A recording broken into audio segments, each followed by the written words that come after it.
11 minutes past the hour, and there's a major push underway to launch the Libertarian candidates onto the debate stage. The Purple PAC spending $1 million airing this new ad. I'd like to punch him in the face. One candidate offends everyone. I don't know what I said. The other will say anything to get elected. I never sent nor received any information that was classified at the time. 110 emails contained classified information at the time. America deserves better. Gary Johnson supports social tolerance, free enterprise, and a sane foreign policy. A government that stays out of your pocketbook and out of your bedroom. So we're joined on the phone now by Bill Weld. He's a Libertarian vice presidential candidate and the former governor of Massachusetts. Mr. Weld, thank you so much for being with us. We appreciate it. Christy, it's a pleasure. We just took a look at that ad there, wondering, do you think the dislike of two candidates can truly catapult you and Gary Johnson onto the debate stage, or at least Gary Johnson onto the stage himself?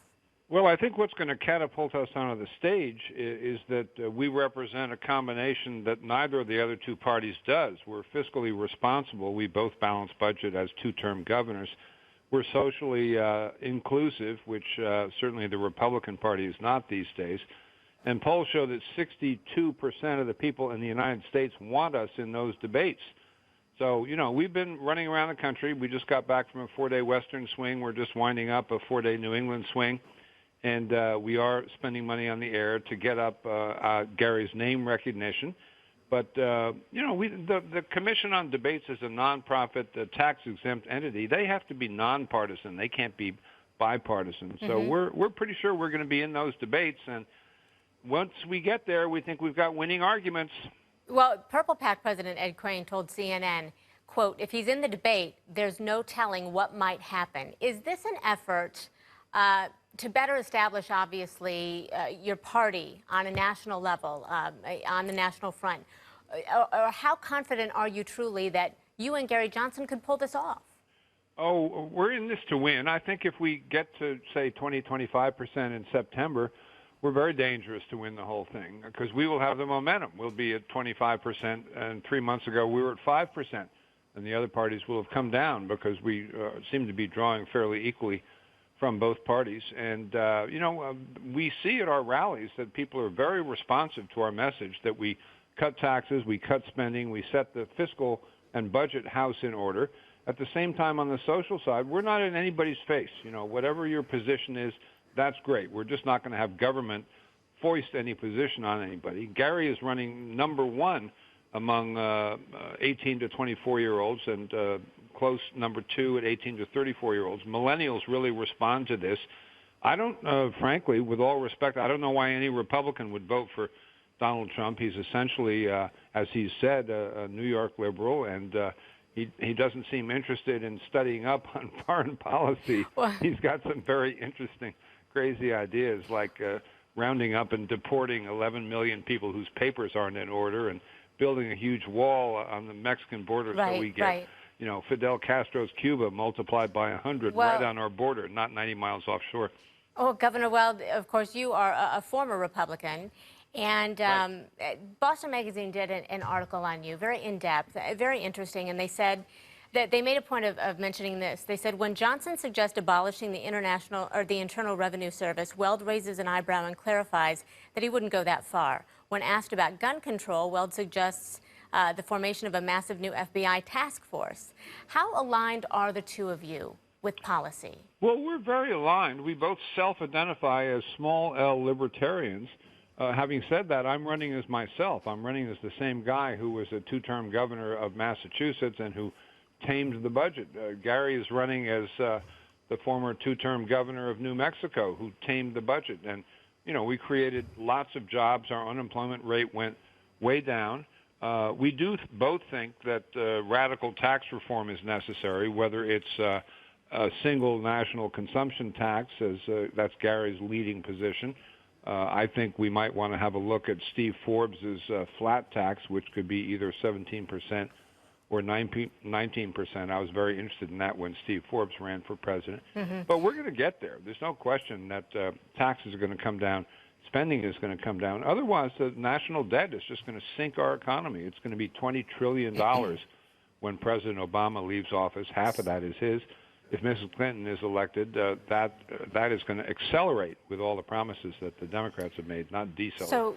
So Governor Weld, if you don't make the debate, what is the strategy then? Well, we'll make as much noise as we can, but it really, more people are going to watch that first debate than watch the Super Bowl.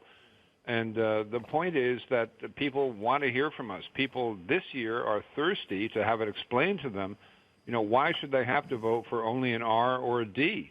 Almost 50% of the country now are independent. That was not true, meaning not an R or a D, not registered in those parties.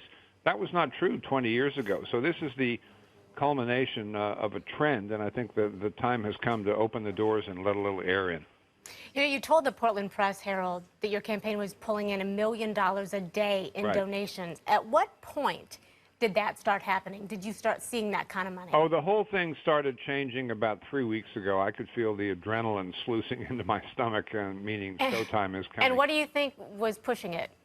Oh, that's Bernie Sanders type money. It's $7 here, $15 there, $32 there.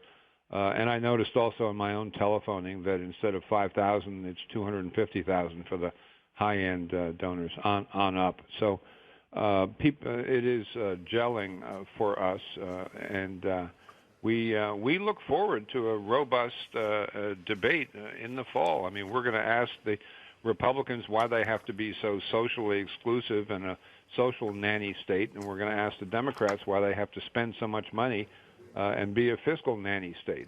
It's almost like they want the government to live people's lives for them, which, of course, is the opposite of what libertarians think. Gary Johnson was on New Day earlier this week, and he said, in talking about immigration, he said we should really embrace immigration. These are really hardworking people who are taking jobs that U.S. citizens don't want. Get a system in place, work visas that make it easy to cross over the border. What specifically is your policy, and how does a President Johnson craft that immigration policy that vets people who come over the border to make sure they're people who do want to work and not somebody who has nefarious intent? Because we are in the middle of national security concerns. In a recent poll, it showed that the electorate, that's their second biggest concern, is national security. No, I get that. But so you have a background check on everybody who comes across the border, say it's from the south, from Mexico, and you give them a Social Security card so they can pay taxes on the money that they make, so they won't be lost. They'll be in the system, and then when their work visa expires, they go back to their family in Mexico.